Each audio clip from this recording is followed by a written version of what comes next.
হানিফের বিরুদ্ধে ট্রাইব্যুনালের সিদ্ধান্ত, জারি হলো গ্রেফতারি পরোয়ানা। হানিফের বিরুদ্ধে অভিযোগ এবার গড়ালো আইনি পর্বে। ট্রাইব্যুনাল আজ অভিযোগ আমলে নিয়ে জারি করেছেন গ্রেফতারি পরোয়ানা। রাজনৈতিক অঙ্গনে পরিচিত মুখ হানিফ, তার বিরুদ্ধে আনা অভিযোগ দীর্ঘদিন ধরেই আলোচনার কেন্দ্রে ছিল, কিন্তু আজকের দিনটি আলাদা, কারণ এবার সেই অভিযোগকে আইনি স্বীকৃতি দিল ট্রাইব্যুনাল।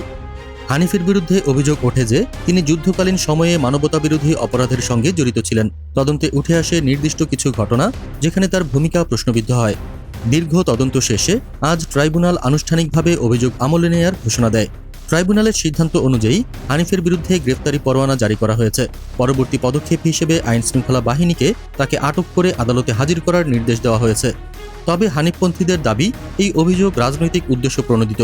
তারা বলছেন এটি একটি ষড়যন্ত্র, যার মাধ্যমে একজন রাজনৈতিক নেতাকে বিতর্কিত করার চেষ্টা চলছে।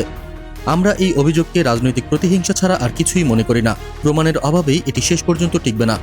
অন্যদিকে ভুক্তভোগী পরিবার ও মানবাধিকার সংগঠনগুলো ট্রাইব্যুনালের এই পদক্ষেপকে স্বাগত জানিয়েছে। তারা বলছে, ন্যায় বিচার প্রতিষ্ঠার পথে এটি একটি গুরুত্বপূর্ণ অগ্রগতি। এখন প্রশ্ন, আসন্ন দিনে হানিফ ধরা পড়বেন কিনা, এবং যদি ধরা পড়েন তাহলে তার বিচার প্রক্রিয়া কোন পথে গড়াবে। হানিফের বিরুদ্ধে এই গুরুত্বপূর্ণ পদক্ষেপে দেশজুড়ে শুরু হয়েছে নতুন আলোচনা।